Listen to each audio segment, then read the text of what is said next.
আচ্ছা জায়গায় আমাদের নিয়ে এলি বটে, সাপ খোপে কামড়াবে না তো? ओं काली काली महाकाली कालिके पपहारिणी धर्मार्थ मकसदे देवी नारायणी नमस्तुते। কি রে বিপিন, তুই কি ভয় পাচ্ছিস? গল্প মানেই আড্ডা, আর আড্ডা মানেই গল্প। কখনো মজা, কখনো রহস্য, কখনো ভয়, সব কিছুর আসর এক জায়গায়। আজ গল্পের আড্ডায় আপনাদের জন্য পোড়ো মন্দিরের আতঙ্ক। রচনা হেমেন্দ্র কুমার রায়। হেমেন্দ্র কুমার রায়ের জন্ম 2রা সেপ্টেম্বর 1888 সালে। তাঁর লেখা কয়েকটি উল্লেখযোগ্য রচনা হল পদ্মরাগ বুদ্ধ, অমানুষিক মানুষ, মানুষ পিশাচ ইত্যাদি। বহুমুখী প্রতিভার অধিকারী এই সাহিত্যিক 1963 সালের 18ই এপ্রিল মৃত্যুবরণ করেন। গল্পের আড্ডায় নিয়মিত বাংলা গল্প শুনতে সাবস্ক্রাইব করুন গল্পের আড্ডা ইউটিউব চ্যানেলটি and also click the bell icon for notification. শুরু হচ্ছে আজকের গল্প, হেমেন্দ্র কুমার রায়ের লেখা পোড়ো মন্দিরের আতঙ্ক।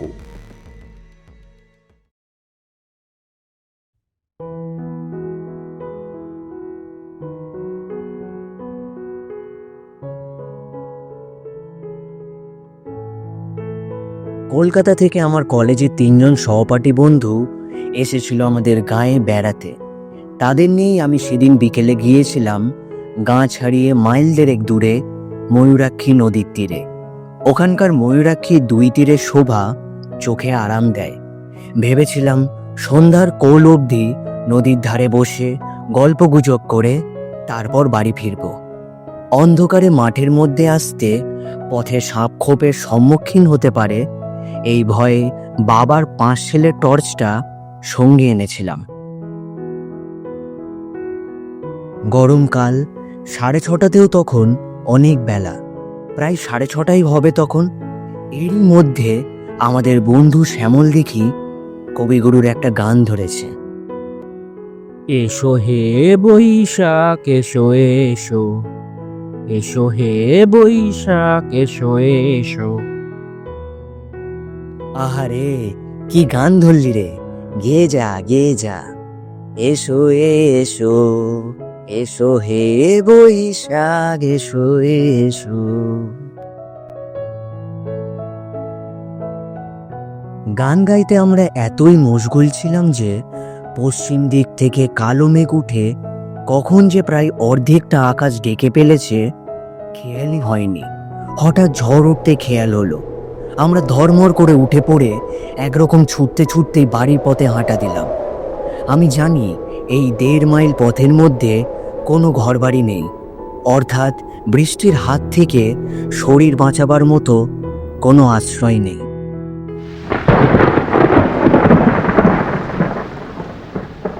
বরাত মন্দ 5-7 মিনিটের মধ্যেই দৈত্যের মতো কালো মেঘটা সারা আকাশ ছেয়ে ফেলল এবং মুষলধারে বৃষ্টি নামল। সেই সঙ্গে ঝড়ের কি বেগ! প্রাণপণে ছুটতে লাগলাম আমরা 4 জনে। ছুটতে ছুটতেই আমার খেয়াল হয়ে গেল যে আর একটু এগোলেই আমাদের ডান পাশে পড়বে একটা পোড়ো কালী মন্দির। সেখানে গিয়ে উঠলে ঝড় বৃষ্টির হাত থেকে বাঁচা যেতে পারে। কিন্তু সন্ধ্যার পর ওই মন্দিরের ধারে কাছে কেউ ঘেঁষে না। আমারও মন চাইছিল না ওদিকে যাওয়ার। গাঁয়ের অন্য সকলের মতো ওই মন্দিরের প্রতি আমারও মনে ভয় আছে। অবশ্য ভয়ের কোনো কারণ আজ পর্যন্ত কিছু ঘটেনি কারো ক্ষেত্রে। ভয়টা কেবল সংস্কার বশেই। তবু আমি যদি একা থাকতাম তাহলে হয়তো একা থাকার জন্যই ওই মন্দিরে যেতে ভয় পেতাম। কিন্তু আমরা রয়েছি 4 জন, সঙ্গে 5 সেলের টর্চ। অযথা ভয় পাওয়ার কথাই নয়। তাই মনে সাহস পেয়ে আমি বন্ধুদের নিয়ে ভিজে গোবর হয়ে ওই পোড়ো মন্দিরটা চাতালে গিয়ে উঠলাম। বেশ বড় সড়ো মন্দির। মন্দিরের 2 পাশে ও পেছনে আরও খানচারেক ঘর আছে। এই মন্দির ছিল একজন তান্ত্রিকের। ঘরগুলির মধ্যে একটাতে নাকি মায়ের ভোগ রান্না হতো। অন্য ঘরগুলিতে চেলা চামুন্ডাদের নিয়ে তান্ত্রিক বাস করত। মন্দির ও ঘরগুলির কিছু কিছু অংশ এখন ভেঙে পড়েছে। দেওয়ালের ছাদে গাছপালা গজিয়েছে, মন্দির প্রাঙ্গণ লতা গুল্মের ঝোপঝাড়ে আবৃত। এমন মুষলধারে বৃষ্টি না নামলে আমি কখনোই এই পোড়ো মন্দিরে আশ্রয় নিতাম না। এখন মাত্র সন্ধ্যা রাত, কিন্তু জায়গাটার পারিপার্শ্বিক পরিস্থিতি দেখে মনে হচ্ছে যেন এখন মাঝরাত। বন্ধু শ্যামল বলল, আচ্ছা জায়গায় আমাদের নিয়ে এলি বটে, সাপ খোপে কামড়াবে না তো? আমি টর্চটা জেলে চারিদিকে দেখে নিয়ে বললাম, দেখে তো সেই রকমই মনে হচ্ছে। কি করব ভাই, যা বৃষ্টি নামলো, বাড়ি যে এখনো অনেক দূরে। এই বৃষ্টিতে এতখানি রাস্তা ভিজলে সবাইকে জ্বরে পড়তে হতো। আরেক বন্ধু রতন বলল, সে কথা সত্যি। কি মন্দির ছিল রে এটা? দেখে তো মনে হচ্ছে এককালে খুব জাঁকজমকের সঙ্গে পুজো আচ্চা হতো এখানে। হ্যাঁ, মারাত্মক রকমের জাঁকজমক সহকারেই এখানে কালী প্রতিমার পুজো হতো শুনেছি। সে জাঁকজমক এতই মারাত্মক ছিল যে কোনো লোক পুজো দেখা তো দূরের কথা, কোনোদিন প্রতিমা দেখতেও এখানে আসতো না। এ কথা শুনে শ্যামল, রতন ও অজয় সবিস্ময়ে জিজ্ঞাসু চোখে আমার দিকে তাকালো। আমি বললাম, শোন তবে এই মন্দিরের ইতিহাস যতটুকু আমি জানি। আমার ঠাকুরদার বয়স যখন ছিল 24-25, সেই সময় এই মন্দিরে কালী সাধনা করত একজন তান্ত্রিক কাপালিক। শুনেছি সেই কাপালিকের চেহারা এতই ভয়ঙ্কর ছিল যে কোনো সাধারণ মানুষ তার ধারে কাছে যেত না। 7-8 জন চেলা ছিল তার, তাদের চেহারাও ছিল ভয়ঙ্কর। ওই যে বেদিটা দেখছিস, ওই বেদির ওপর থাকতো কালী মূর্তি। তখন কেউই জানতো না যে ওই মূর্তিটা নকল কি আসল মূর্তি। অর্থাৎ নিচেকার একটা গোপন কক্ষে মন্দিরের পেছন দিকে একখানা ঘর আছে। সেই ঘরের মেঝের মধ্যে দিয়ে নিচেকার ঘরে যাওয়ার সিঁড়ি আছে। এই ব্যাপারটা আকস্মিকভাবে টের পেয়ে যায় আমাদেরই গাঁয়ের একদল ছেলে। দলে তারা 6 জন ছিল। সেদিন তারা গিয়েছিল পাশের গাঁয়ে এক বউ ভাতের নিমন্ত্রণ খেতে। খেয়ে দিয়ে যখন তারা ফিরছিল তখন রাত 11টা। আমরা যে কারণে এই মন্দিরে ঢুকলাম, সেদিন তারাও ঠিক একই কারণে এই মন্দিরে আশ্রয় নিতে বাধ্য হয়েছিল। আজকের মতো সেদিন রাতেও এমন মুষলধারে বৃষ্টি নেমেছিল। তারা এই মন্দির চাতালে উঠে দেখে প্রতিমার দরজা বন্ধ, মানুষের কোনো সাড়া শব্দ পাওয়া যাচ্ছে না। তারা ভাবল কাপালিক ও তার চেলাচামুন্ডারা সবাই বোধহয় ঘুমিয়ে পড়েছে।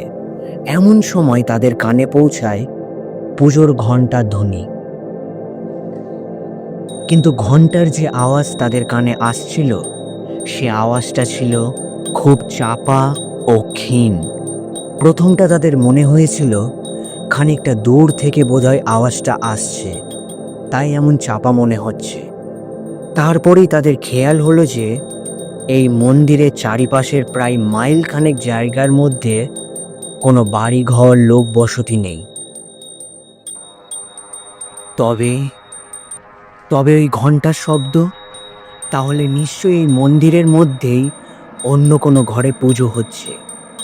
এই কথা মনে হতেই ওই 6 জন ছেলে উঠে দাঁড়ালো। ওদের মধ্যে 3 জনের টর্চ ছিল।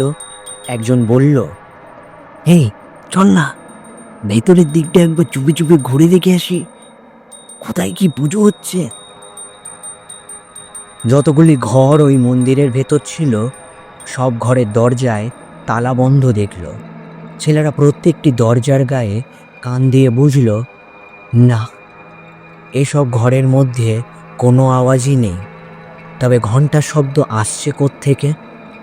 তারপর তারা মন্দিরের পেছন দিকে যেতেই তাদের মনে হলো যেন ঘণ্টার আওয়াজটা এখানে স্পষ্ট। টর্চের আলোয় দেখল সেখানে একটা ঘর রয়েছে এবং ঘরের দরজাটাও আধ খোলা অবস্থায় রয়েছে।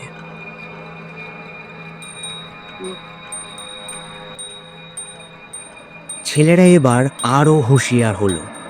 ঘরটার মধ্যে কোনো লোকজন থাকতে পারে বলে তাদের মনে সন্দেহ হওয়ায় তারা অন্ধকারের মধ্যে গা মিশিয়ে নিশ্চুপে অনেকক্ষণ অপেক্ষা করল।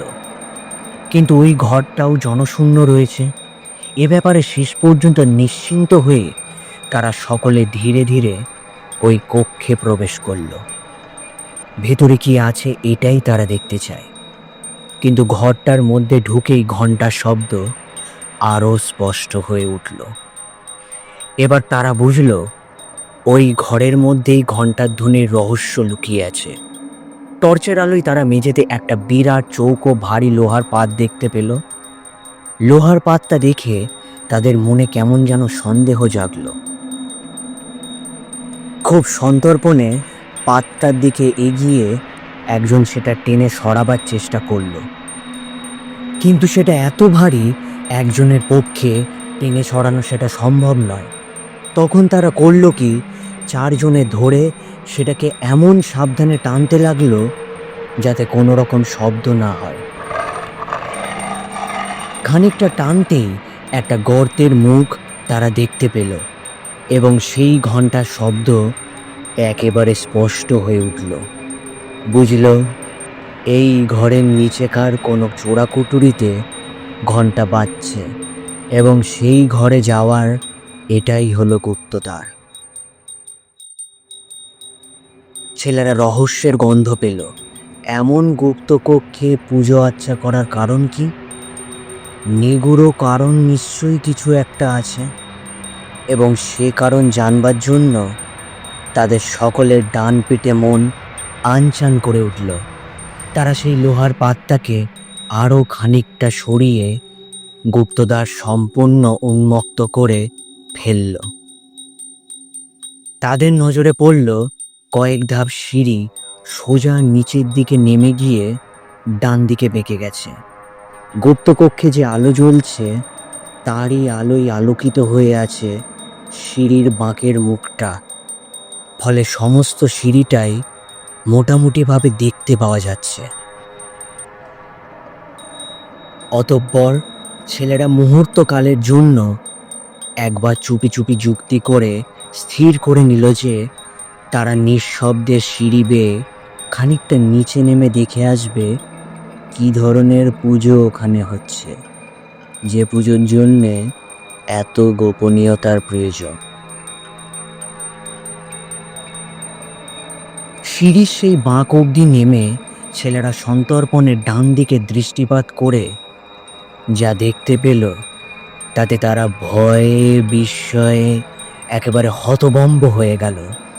তারা দেখল দরজা জানালাবিহীন মাঝারি আকারের একখানি ঘর। ঘরখানার একপাশে হাত তিনেক লম্বা এক কালী প্রতিমার সামনে একজন ভয়ঙ্কর দর্শন তান্ত্রিক কাপালিক পূজায় মগ্ন। ओं काली काली महाकाली कालिके पपहारिणी धर्मार्थ मकसदे देवी नारायणी नमस्तुते। জয় মা মঙ্গলময়ী মা, জয় জয় জয় জয় জয় জয় জয় মা, সবার ভালো কর মা, সবার ভালো কর। জয় মা, জয় মা, মাগো মা। তার আশেপাশে কয়েকজন চেলাচামুন্ডা দাঁড়িয়ে রয়েছে। তাদের মধ্যে দুজন একটি 10 বছরের বালককে ধরে আছে, আর একজনের হাতে রয়েছে একটি তীক্ষ্ণ ধারের খড়গ। এছাড়া ঘরখানার একটি কোণে জড়ো করা ছিল কয়েকটি সুতীক্ষ্ণ বর্ষা এবং আরও গোটাচারেক খড়গ।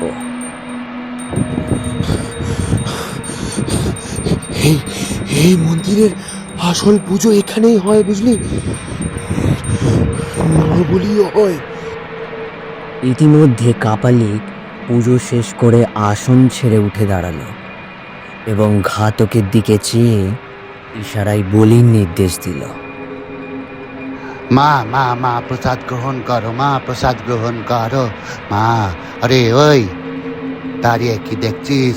মাকে প্রসাদটা উৎসর্গ কর মা। মা এই ছেলেকে আশীর্বাদ কর মা, প্রসাদ তুই গ্রহণ কর মা। মা মা। ইশারা পেয়ে ঘাতক খাড়াটাকে শক্ত করে বাগিয়ে ধরল, আর সেই চেলা দুজন বালকটিকে নিয়ে এগিয়ে গেল প্রতিমার সামনে। এরপরের অমানসিক মর্মান্তিক দৃশ্যটি দেখবার জন্যে গাঁয়ের সেই ছেলেরা আর সেখানে অপেক্ষা করেনি।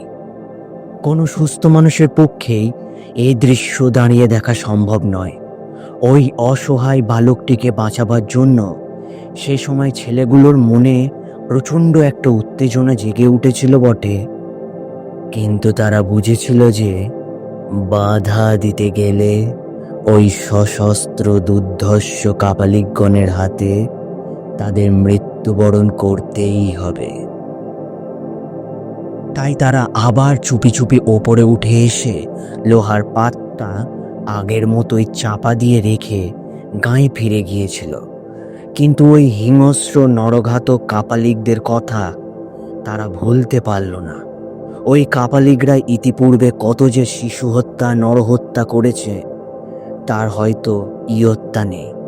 তবে ওই সব বলি ওরা ছেলে চুরি যাওয়ার অপবাদের জন্য আশেপাশের গাঁ থেকে জোগাড় করতো না। তা যদি করত তাহলে আমাদের গাঁয়ের মধ্যে ভীষণ একটা হইচই পড়ে যেত। কিন্তু সেরকম কিছু শোনা যায়নি কোনোদিন। ওরা নিশ্চয়ই কোনো দূর দেশ থেকেই বলি জোগাড় করত। যাই হোক, ভবিষ্যতে আর যাতে তারা কোনো মানুষ খুন করতে না পারে, ছেলেরা তার যথাযথ প্রতিকার করবার জন্য বদ্ধপরিকর হয়ে উঠল। নির্জনে অনেকক্ষণ ধরে যুক্তি করে তারা স্থির করল যে ওই কাপালিক ও তার চেলাদের সকলকে তারা হত্যা করবে, এবং কিভাবে হত্যা করবে তারও একটা সাংঘাতিক উপায় স্থির করে ফেলল। দিন ৬-৭ পরই একদিন রাত 10টা নাগাদ তারা আবার এই মন্দিরের নিকটে এসে পৌঁছল। তাদের সঙ্গে বড় বড় টিনের 2 টিন পেট্রোল। এইসব ব্যাপার তখনও পর্যন্ত তারা গাঁয়ের কোনো লোককেই জানায়নি। জানিয়েছিল কাপালিকদের হত্যা করার পরে। মন্দিরের নিকটবর্তী বড় একটা ঝোপের আড়ালে লুকিয়ে অনেকক্ষণ পর্যন্ত তারা মন্দিরটার দিকে তীক্ষ্ণ দৃষ্টি রেখেও কোনো মানুষের সাড়া শব্দ পেল না। তখন তারা নিঃশব্দে মন্দিরের চাতালে গিয়ে উঠল। তারপর পেছন দিকে সেই ঘরখানার কাছে যেতেই তাদের কানে ঘণ্টার চাপা আওয়াজ ভেসে এলো। এতক্ষণে তারা নিশ্চিন্ত হতে পারল, যাক, পুজো হচ্ছে এবং কাপালিকেরাও তাহলে এই পুজোর ঘরেই আছে। অতঃপর তারা এসে হাজির হলো সেই গুপ্তদ্বারের নিকট। তাদের এরপরের কার্যকলাপ অত্যন্ত ক্ষিপ্রতার সঙ্গে শেষ হলো। একজন একটু তফাতে সরে গিয়ে দেশলাইয়ের কাঠি জেলে একটা কাগজ ধরালো, আর অন্যদিকে অন্য ছেলেরা লোহার পাতটা সরিয়ে ফেলেই সেই গুপ্ত গহ্বরের মধ্যে 2 টিন পেট্রোল সম্পূর্ণ ঢেলে দিল।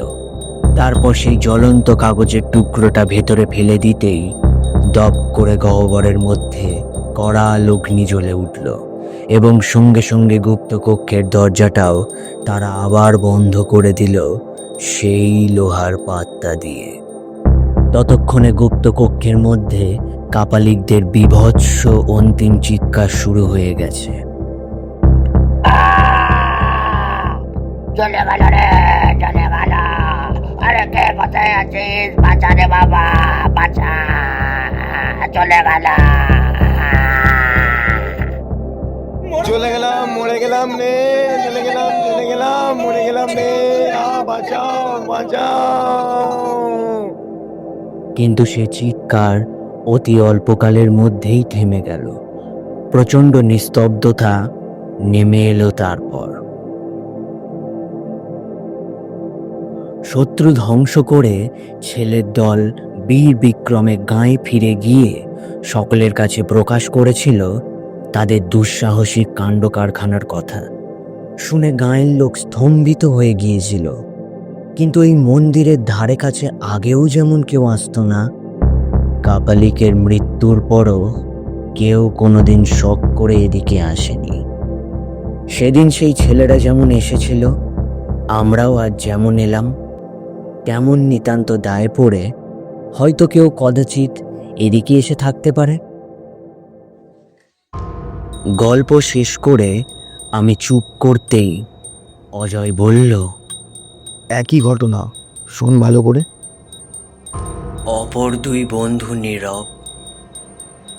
হঠাৎ ভয়ে আমার সারা দেহ শিউরে উঠল, সর্বশরীর কুঁকড়ে গেল আমার। হ্যাঁ, বেশ স্পষ্টই শুনতে পাচ্ছি ঘন্টার শব্দ, যদিও খুব চাপা, তথাপি সাংঘাতিক রকমের স্পষ্ট যেন। সেই বহুকাল আগেও যেমন ছিল, এখনো তেমনই এই মন্দিরের চারিপাশে প্রায় মাইলখানেক জায়গার মধ্যে কোনো ঘর বাড়ি নেই। তবে তবে কোত্থেকে আসছে এই ঘন্টার শব্দ? সেই গোপন কক্ষে আবার কি কোনো নতুন কাপালিক আশ্রয় নিল?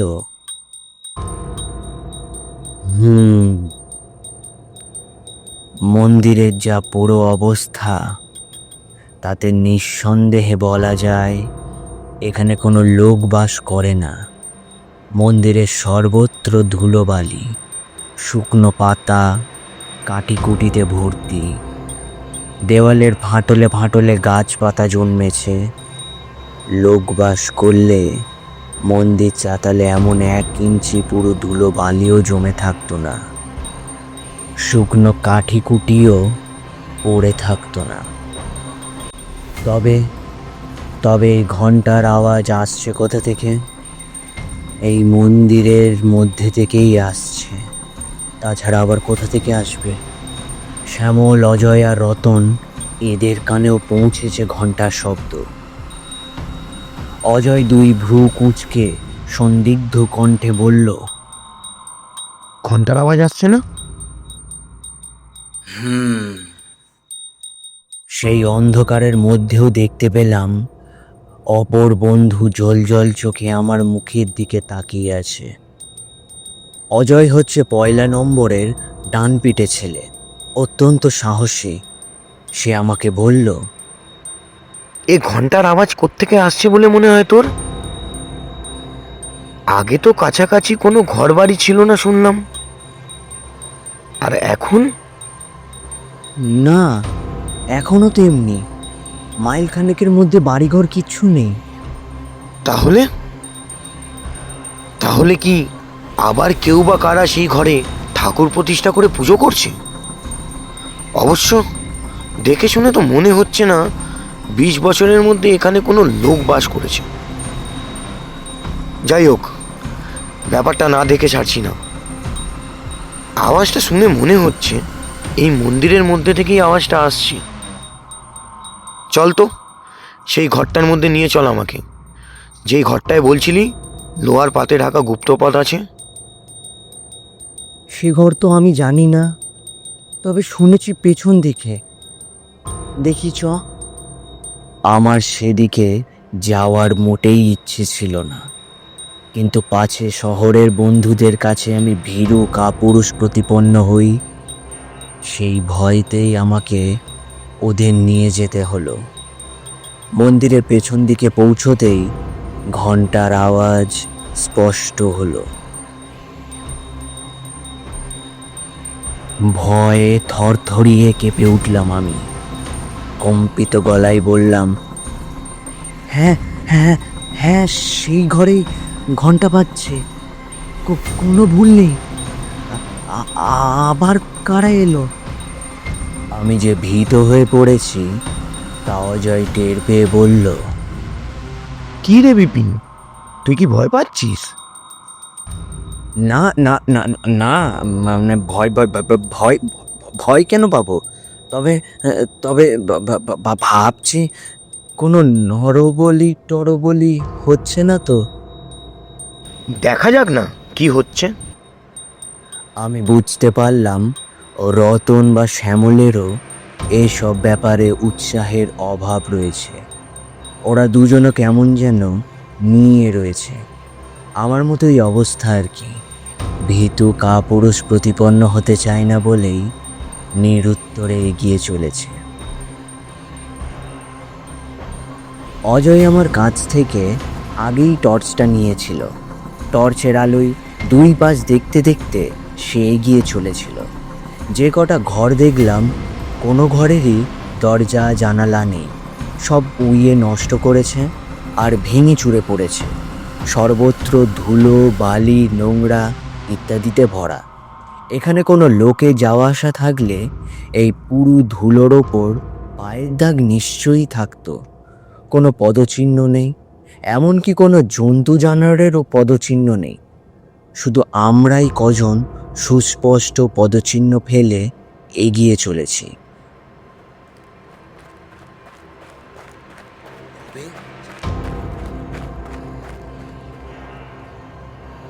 অসম্ভব, এখানে কোনো মানুষ থাকতেই পারে না।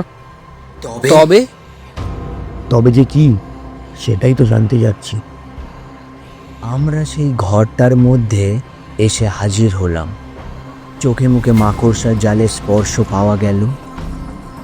এই ঘরে লোকে যাওয়া আসা থাকলে কি এমন মাকড়সার জাল ছড়িয়ে থাকতো? এবার টর্চের আলোয় মেঝের দিকে তাকিয়ে দেখতে পেলাম একটা বিরাট মূর্ছে ধরা লোহার পাত পড়ে রয়েছে। ঘরের মেঝে ও লোহার পাতটার ওপর 1/2 ইঞ্চি পুরু ধুলোর আস্তরণ জমে রয়েছে। এখানে ঘন্টার শব্দ আরও স্পষ্ট একটানা বেজে চলেছে। মনে হচ্ছে যেন আরতি হচ্ছে। আমরা প্রত্যেকেই উপলব্ধি করতে পারলাম যে এই ঘরের নিচে থেকেই ঘন্টার আওয়াজ আসছে। যেখানে লোকজনের কোনো অস্তিত্ব নেই সেখানে ঘন্টা বাজে কি করে? এ কি অলৌকিক কাণ্ড! আমার গায়ের লোম খাড়া হয়ে উঠল। ভীষণ একটা বিপদের ইঙ্গিত পাচ্ছি যেন। আশ্চর্য, অদ্ভুত। অজয় নির্নিমেষ দৃষ্টিতে লোহার পাতটার দিকে তাকাতে তাকাতে কথাটা বলল। স্পষ্ট বোঝা যাচ্ছে যে বহুকাল এ ঘরে কোনো মানুষের পদার্পণ হয়নি, অথচ নিচেকার ঘরে ঘন্টা বাজছে। ঘন্টাটা আপনা আপনি বাজছে না নিশ্চয়ই, মানুষই বাজাচ্ছে তো। তবে কি সে মানুষ হাওয়ায় মিশে নিচের ঘরে গেছে, যার জন্য তার পায়ের ছাপ পড়েনি? সত্যি ভাববার কথা। এ রহস্যের কারণ জানতেই হবে। এবার আমরা সকলে মিলে লোহাটা টেনে সরাতেই গুপ্ত পথ নজরে পড়ল, আর সেই সঙ্গে ঘন্টার আওয়াজটাও একেবারে কানের কাছে এগিয়ে এলো। কিন্তু কি অন্ধকার গর্তটা, সিঁড়ির একটা ধাপও নজরে পড়ছে না। নিচেকার ঘরে নিশ্চয়ই কোনো আলো জ্বলছে না। ছোট একটা প্রদীপ জ্বললেও তার আলোর রেখা নিশ্চয়ই আমাদের নজরে পড়ত, এবং সিঁড়ির নিচেকার দিকটাও অত্যন্ত আবঝাভাবে আলোকিত হয়ে থাকত। তবে কি অন্ধকারে বসেই পুজো করছে? এ কি অস্বাভাবিক ব্যাপার! আমার পিছু পিছু আয় তোরা, খুব সাবধানে নামবি। টর্চ জ্বালবো না, কোনো রকম শব্দ টব্দ হয় না যেন। দুপাশে দেওয়াল ধরে ধরে নিঃশব্দে সিঁড়ির বাঁক পর্যন্ত নেমে দাঁড়ালাম। সঙ্গে সঙ্গে ঘন্টার আওয়াজ থেমে গেল। চোখে কিছু দেখতে পাচ্ছি না আমরা। অস্বাভাবিক অন্ধকারে আমরা চারজনে যেন অন্ধ হয়ে দাঁড়িয়ে আছি। এত নিরেট অন্ধকার জীবনে কোনোদিন দেখিনি। আমরা সকলে গায়ে গা ঠেকিয়ে বেশ কিছুক্ষণ সেখানে দাঁড়িয়ে থেকেও কোনো মানুষজনের তো দূরের কথা, একটা আরশোলার অস্তিত্ব পর্যন্ত টের পেলাম না। হঠাৎ অজয়ের হাতের 5 সেলের টর্চটা জ্বলে উঠল। টর্চটাই ছিল নতুন ব্যাটারি, উজ্জ্বল আলোয় উদ্ভাসিত হয়ে উঠল চারিদিক। দেখতে পেলাম সেই গুপ্ত কক্ষের মেঝের ওপর কতগুলো নরকঙ্কাল পড়ে রয়েছে। প্রতিমা যেখানে ছিল সেখানে পুরো প্রতিমারও কিছু অংশ খাড়া হয়ে দাঁড়িয়ে রয়েছে। ঘরের একটা কোণে সেই বর্ষা আর খাড়াগুলোও রয়েছে, আর একটা খাড়া পড়ে রয়েছে প্রতিমার কাছাকাছি জায়গায়। পুজোর ঘণ্টা এবং কয়েকটা থালা কোষাকুষি ইত্যাদি প্রতিমার সামনে পড়ে রয়েছে। এ সমস্ত জিনিস আগুনে পুড়ে এবং তার ওপর ধুলোর আবরণ জমে এমন চেহারা হয়েছে যে বুঝবার উপায় নেই কোনটা লোহার তৈরি, কোনটা তামার বা কোনটা পিতলের জিনিস। বেশ কিছুক্ষণ ঘরটা দেখে নিয়ে অজয় গলায় বেশ জোর দিয়েই বলে উঠল, অসম্ভব, এ ঘরে কখনোই ঘন্টা বাজছিল না। ঘন্টার শব্দ অন্য কোথাও থেকে আসছিল। আমাদের সকলেরই শোনার ভুল হয়েছে। আর এখানে নয়, ওপরে যাওয়া যাক। আমি বেশ স্পষ্টই বুঝতে পারলাম কথা বলার সময় অজয়ের গলা কাঁপছিল, আর আমার নিজের অবস্থা অত্যন্ত শোচনীয়। কি যে এক নিদারুণ ভয়ে আমি ঘেমে উঠলাম। যাই হোক, আমরা ওপরে উঠতে শুরু করলাম। সবার আগে আছি আমি, আর সবার নিচে টর্চ হাতে অজয়। অকস্মাৎ অজয়ের আর্ত চিৎকারে আমরা ভীষণভাবে চমকে উঠলাম। ওরে বাবা রে! করে চিৎকার করতে করতে অজয় বসে পড়ল সিঁড়ির ওপর। তার হাত থেকে টর্চটা খসে পড়েই নিভে গেল। তোরা আমাকে বাঁচা, বাঁচা আমাকে, তোরা বাঁচা, বাঁচা। তারপরেই চুপ। আমরা হুড়মুড় করে নেমে গেলাম অজয়ের কাছে। টর্চটা কোথায় পড়েছে কে জানে। আমরা তো সেই অন্ধকারের মধ্যেই অজয়কে ধরাধরি করে কোনো রকমে নিয়ে এলাম ওপরে। বুঝলাম অজয়ের জ্ঞান নেই। তারপর কিভাবে কত কষ্ট করে যে অচৈতন্য অজয়কে নিয়ে সে রাতে বাড়ি পৌঁছেছিলাম সে কথা এখানে না বললেও চলবে। ডাক্তারকে খবর দেওয়া হয়েছিল। তিনি দেখে শুনে ওষুধ দিয়ে বলেছিলেন, আমার মনে হয় ভয়ঙ্কর কিছু একটা দেখে ও ভয় পেয়ে জ্ঞান হারিয়েছে। ডাক্তারের কথা সত্য প্রমাণিত হলো। অজয়ের জ্ঞান ফেরার পর তার মুখ থেকে সব কথা শুনে জ্ঞান অবশ্য ঘন্টা দুয়েকের মধ্যেই ফিরেছিল, কিন্তু সে মোহচ্ছন্নের মতো ছিল পরদিন বেলা প্রায় 8টা অবধি। বেলা 10টা নাগাদ তাকে বেশ খানিকটা সুস্থ মনে হতে আমরা গতকালের ঘটনার কথা তার কাছে জানতে চেয়েছিলাম। উত্তরে সে বলেছিল,